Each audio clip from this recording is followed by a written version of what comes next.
and hopefully we will make her listen to that, make her see the video that she still contributed, and we'll give her the certificate for this. Everybody has to participate. So, good afternoon, everyone. I am Dr. Aashitha from the Department of General Medicine. I am a senior resident.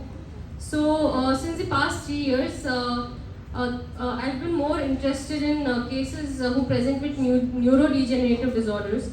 So, this was pretty much a similar case, a middle-aged woman who presented with dementia. So, I'm going to talk a little bit about it, and then I'll be talking about dementia in detail. And I hope you find it useful and take home some learning points from this presentation. So she was a 50-year-old woman who presented with memory loss. 16 years back she was married. So she didn't have any other complaints till like 6 years back when she came in contact with electric shock when she was working in a paddy field. She's a farmer by occupation. Then she had but she didn't get admitted anywhere, or she had no other complaints. And she had a similar episode 1.5 years back. She again came in contact with electric shock, and when she was working at her home. Then 3 months back, that's when all her complaints have begun. What exactly happened? This is all information I'm getting from her attendant. Since 3 months back, she has been experiencing frequent falls. Like whenever she walks to the washroom, she has been falling down. But she has no complaints of giddiness, and she also has been being isolated. Like she's not having conversations with her family members or friends, unlike her prior self. Because before that, she had a very good relation with all her relatives or friends. So she totally isolated herself. She used to cry without any reason. She used to have anger outbursts for no reasons. So this was since 3 months. And slowly she started, they even noticed that her speech was also slurred. It was slurring progressively. But they could understand what she was saying, and she could repeat.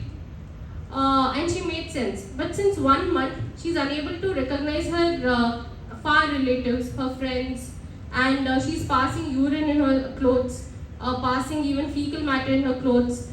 She's unable to perform her daily activities. Prior to this, she would take care of household work and go for like she would go to the paddy field for like few hours in the morning, and she would take care of household work, like she would cook. But since the past 1 month, she's unable to cook, she's unable to go for a shower by herself, unable to dress herself up, or unable to eat by herself. So this is all progressive symptoms slowly. And 1 month back, she had 2 episodes of generalized tonic seizures. So again, a 50-year-old woman, since 3 months she's having progressive decline of cognition, which is like sudden in onset and it's progressing. So we need to look into what is happening with her.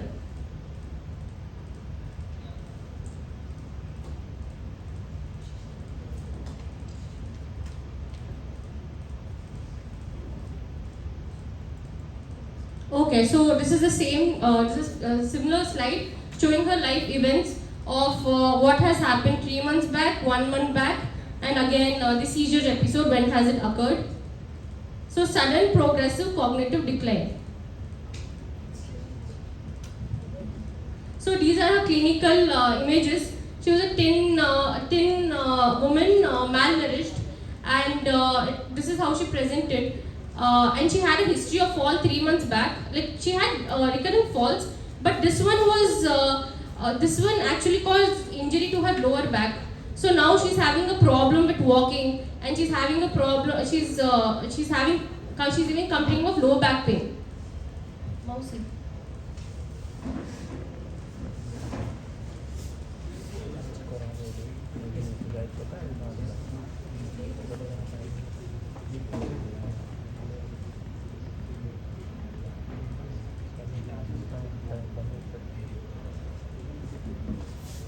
Okay, so this is a lower back. So you can see that she has some kind of deformity. which she attained 3 months back from a fall when she was walking to her washroom. So this is a gait video.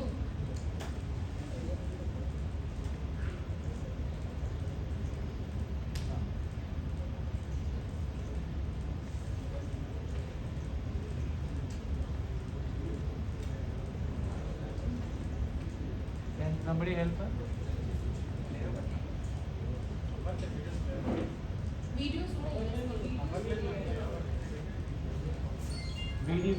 Okay, so I'll describe her gait. So she was having a normal gait, except that she had this lower back deformity, and her arm, there's lack of arm swing, reduced arm swing. There's further examination videos of her reflexes. Her upper limb reflexes and lower limb reflexes were exaggerated. All her reflexes were exaggerated. Her plantars were mute. Her tone, her power was normal, but her reflexes were exaggerated. So then next we went for the cranial nerves examination, sensory examinations, they were all normal. Then we went ahead with lobar function test. So usually you have 4 lobes, that is frontal, parietal, temporal and occipital. So frontal lobe is for behavior, urination, and parietal lobe is for right to left discrimination, orientation, visuospatial execution. Temporal lobe is for memory and speech, and occipital lobe is for visual memory and memory. So for her, for this patient, we went ahead and examined all the lobes. So already I've told you in my history that her sense of dressing has been lost, her behavior has been changed, and she's passing this urinary incontinence. So there is a frontal lobe pathology. Then we went ahead to check her parietal lobar functions. She couldn't discriminate between right and left. How we check is that we'll ask her to touch our left finger with her right finger. Or visuospatial orientation, everything is lost. Simple calculations she couldn't do, which she would do in her regular day-to-day activities. And temporal, her memory is lost. And I'll go in detail regarding her memory in some time. And her speech is her comprehension is intact, repetition is intact, but it's slurred. Occipital lobe, she has prosopagnosia is present. What is prosopagnosia is that able to recognize images like example Gandhi, like she has lost that. Popular faces, she is unable to recognize. And her visual memory is also lost. And so that was her presentation. Then this is Luria graphic test, which tests frontal lobe. So above you can see Luria graphic, how we drew. That is what she drew beneath that. So her frontal lobe is involved, her parietal is involved, her temporal is involved, and occipital is involved. But we need to see what has caused this. So here we came to a provisional diagnosis that she's probably having Alzheimer's or a sort of dementia, but we don't know what is the cause of dementia.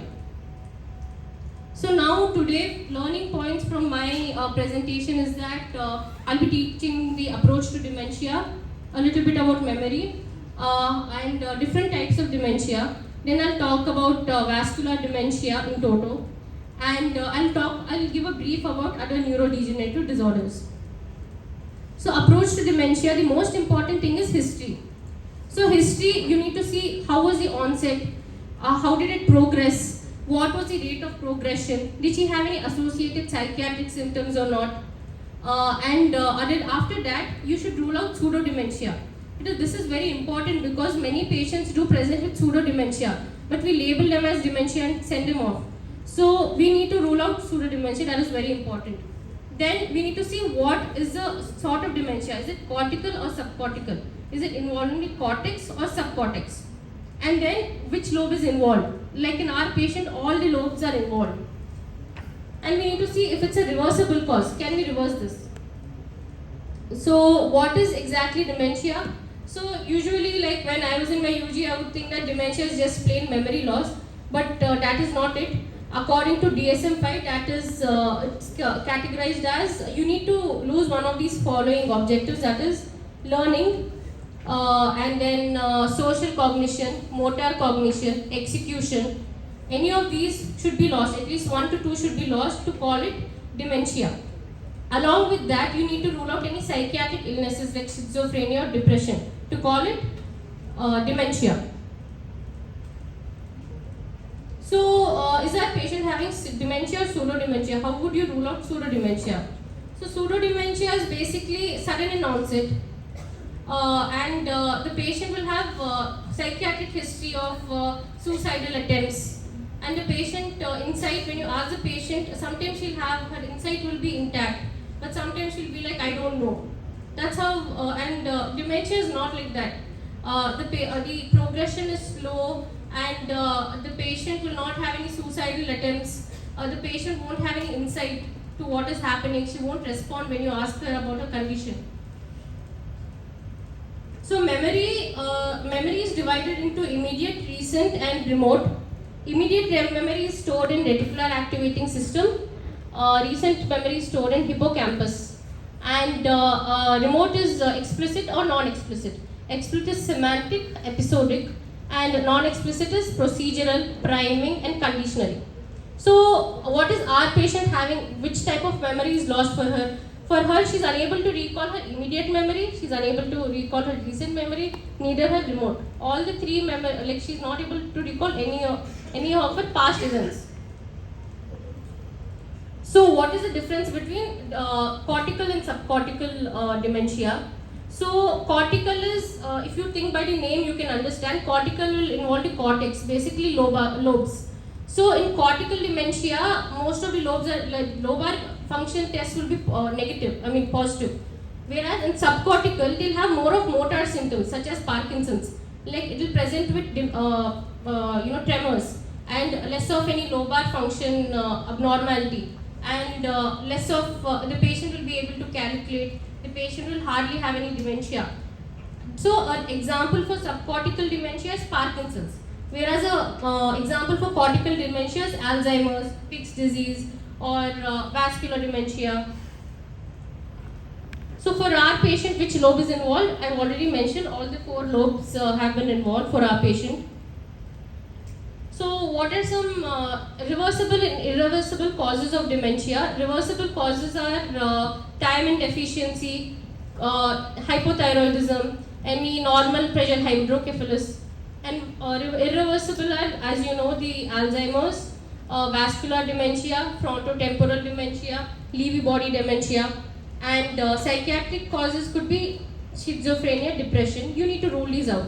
And also importantly, benzodiazepine also is a reversible cause of dementia. Many patients with long-standing intake of benzodiazepines for sleep, they present with dementia. So after withholding the drug, there is a possibility of reversible. So dementia is basically an umbrella. The most common cause of dementia is Alzheimer's, that is 50 to 75%, and followed by vascular dementia, then Lewy body dementia, and frontotemporal dementia. So, what do you know about these 4? Alzheimer's is a gradual progressive dementia, and in this the patient will have gradual onset, gradually progressive, it's over the years, and they lose visuospatial, will be impaired, execution will be impaired, whereas vascular dementia will be sudden in onset, and they'll have focal neurological deficit. When you examine the patient, they will have a deficit in neurological examination. And frontotemporal is mostly frontal and temporal, that is frontal behavior is mostly affected and temporal lobe is affected. Whereas Lewy body dementia is a very progressive dementia. These patients present with frequent falls, fluctuating memory, and then there's Parkinsonism, which is they present with tremors. And dementia is rarely presented. It is presented, but not as frequent as they are. So, what does a patient have? Is the question. So, Alzheimer's can be ruled out because it's not a gradual progression. It was sudden in onset. And focal neurological deficits on examination, other than the lobar dysfunctions, I didn't find any motor dysfunction, but her reflexes were exaggerated. So, that could be a possibility. Then frontotemporal is also a possibility because she does have behavioral changes. She has apathy, lack of motivation, and even Lewy body is positive because The patient does have sudden onset and frequent falls, but she doesn't have any fluctuating memory. And Parkinson's can be ruled out because she has no tremors, rigidity. So this is the MRI brain of the patient. We got it done, and what was it showing is that she had multiple lacunae. She had multiple small vessel infarcts, and other than that, her right parietal lobe was also infarct. She had an infarct. So she had an acute infarct and she had small vessel involvement. So we came to the conclusion that is this vascular dementia? But we need to see what is the criteria for her to fit into vascular dementia. Also, we got a lumbosacral spine X-ray because the patient had this history of fall and a deformity, and we took an ortho opinion. They said that her D11 vertebral fracture is present, and we advised for MRI spine, LS spine. So this is Alzheimer's and that is Binswanger. Alzheimer was the one who first diagnosed Alzheimer's disease. He diagnosed neurofibrillary tangles in patient's brain, whereas Binswanger is someone who distinguished syphilitic dementia from vascular dementia. So what is the pathological basis of vascular dementias? Like, as you all know, any patient with stroke, what will be the causes like thromboembolism or hypoperfusion, any aneurysm. So these are the pathological basis of vascular dementia. They can present with infarcts or hemorrhage or small lacunar infarcts. So there is a diagnostic criteria for vascular dementia. It is called the VASCOG criteria, which we follow. So what does the VASCOG criteria say is that we can diagnose a patient with vascular dementia if the cognition there's a progressive decline in cognition since the time of onset of the vascular event in the brain. So like this patient, she does have infarct. After that, she has progressive cognition decline. That it fits into that. Then there's another thing that says that and the patient should also have abnormality of learning, execution, attention, which is present in this patient. This is the probable vascular dementia criteria. For possible vascular dementia, the patient will not have any neuroimaging, but all the other symptoms will be fitting in. Then other than that, there is a possibility of mixed dementia. That is, Alzheimer's can occur with vascular dementia. That is also a possibility. But you won't know that clinically or by any screening. You would know that only by biopsy, if that is actually present. So what are the risk factors for vascular dementia? Similar to a patient with stroke, hypertension, diabetes, age, metabolic syndrome will cause vascular dementia. So I've read some studies for the correlation, like are these really correlated with vascular dementia? So for blood pressure, there was a study done like from 2009 to 2012, around 4 lakhs patients were included, and they were with high blood pressure patients were noted that who were hypertensive. It was noted that almost 21,000 of patients had Alzheimer's and 37,000 of patients had vascular disease, vascular dementia, hypertensive patients. And even there are many studies showing the correlation of diabetes and dementia. There was a study also which showed that 73% of diabetics were having Alzheimer's disease, and 126 were having vascular dementia. So this is like a pretty good possibility of a correlation between diabetes and hypertension. Then there's leisure activity. There are many studies showing that patients with more physical activities, more drawing or getting involved in musical programs have lesser frequency of dementia occurring. And then there is another study, that is Rotterdam study, which shows that with progression of age, there's higher incidence of dementia in patients. So this is the pathogenesis of vascular dementia. That is small vessel disease, thromboembolism or hypoperfusion will lead to reduced cerebral blood flow. That will lead to hypoxia, inflammation and oxidative stress, which will in turn lead to neuroinflammation, neurodegeneration. This is a probable pathogenesis, and this will in turn lead to cognitive decline and vascular dementia. So how do you come to a diagnosis of dementia?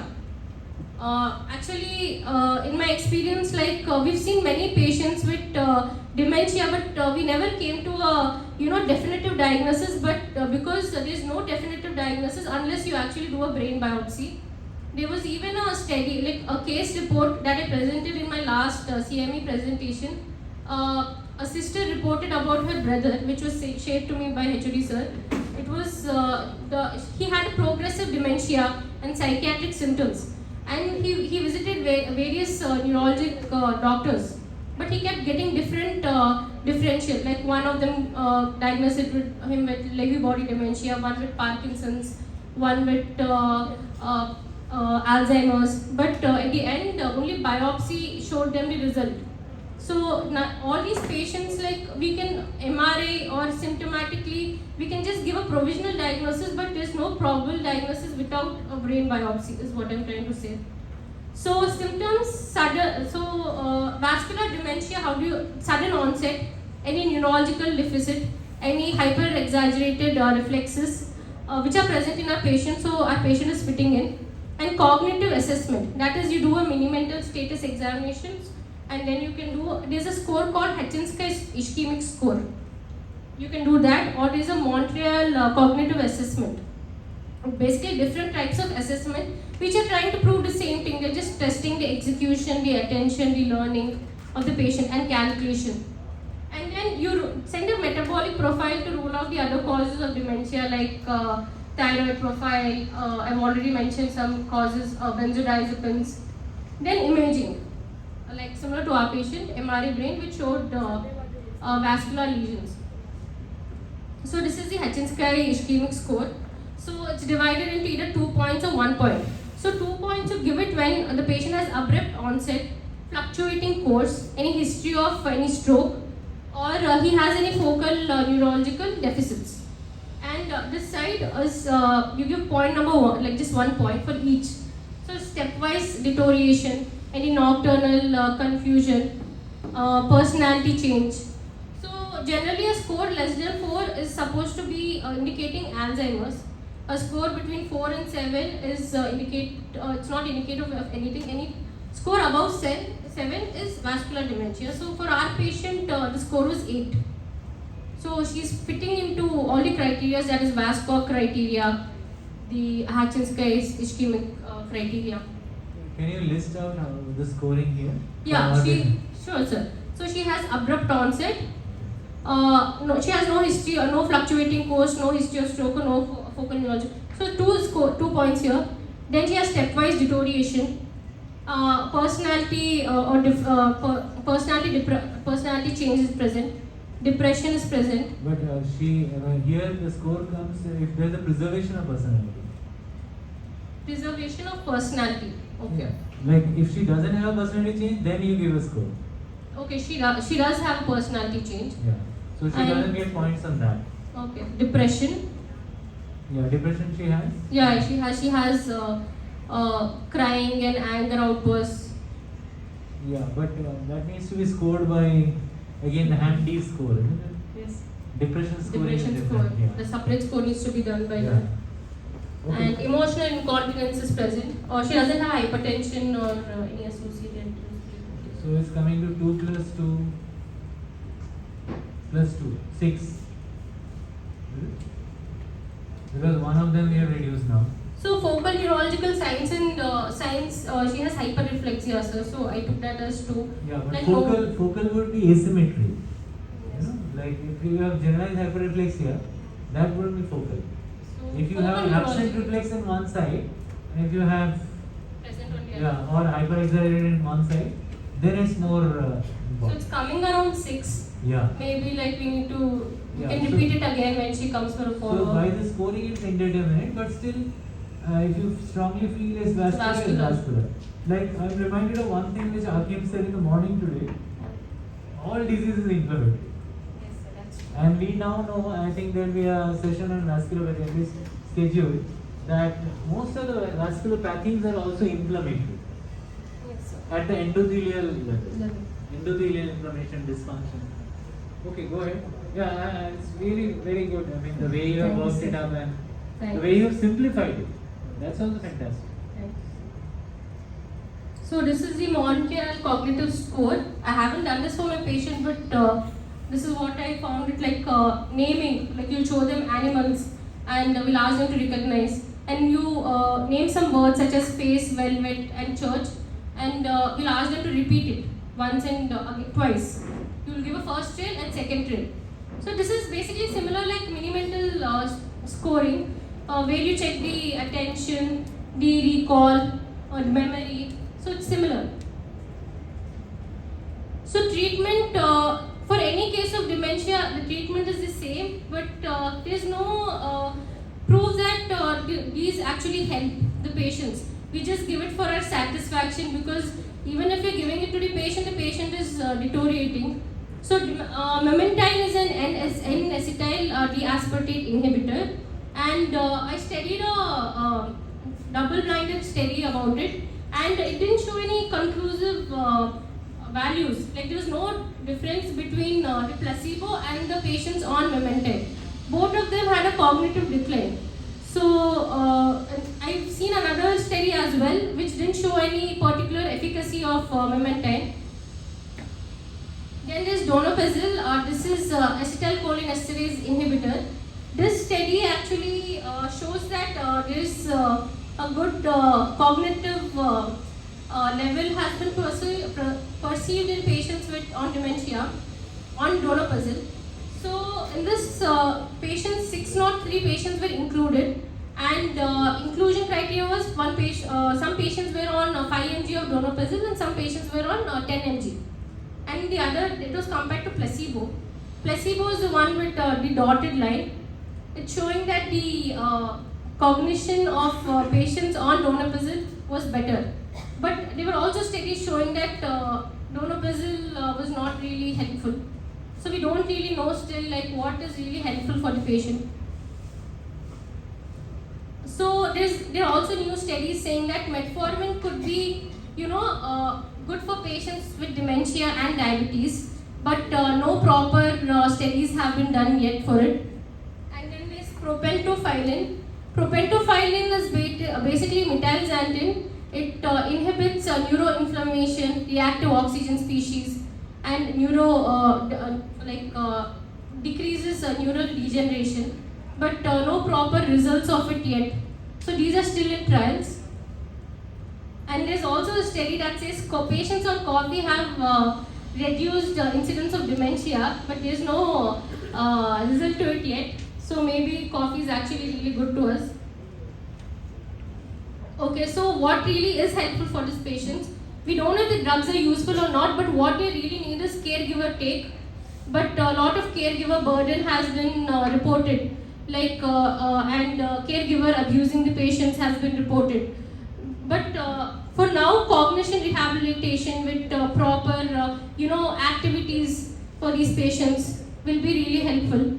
And a more case-blended approach, case-based blended approach that is discussing our patients and talking what can be next is helpful for a patient, or reporting what was helpful for a patient can be helpful for me as well. If then I know what I can give my patient. Then there's also, I've also mentioned about the caregiver burden. There's been a lot of reports of caregiver burden and also reports of the caregiver actually abusing the patient. So that's a problem. And I also wanted to tell that in India, many patients, like whoever I've encountered, they don't really present with dementia. Like they don't get the patient for dementia, they get it for some other complaint. Like for our patient, mainly it was lower back pain. For other patient, it was vomiting. So in India, it's not really, neurodegenerative disorder is not really known. So that is becoming a problem. If we know, they needed to do the patient's attendants know this is a problem because they think it's just with age. Dementia, memory declining just with age. So this is a paper that was published by me last year, the guidance of Biswas sir. We included 5 cases of neurodegenerative disorder from our hospital.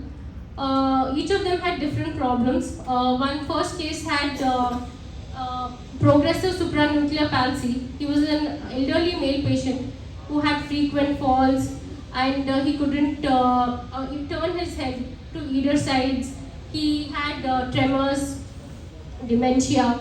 The second case was of Alzheimer's dementia, and the third case was about corticobasal degeneration. Corticobasal degeneration basically they present with rigidity, akinesia, an alien limb phenomenon. Alien limb, they don't even know that this limb exists. They don't use that arm. And then one with normal Parkinson's. So these were some cases that we published about.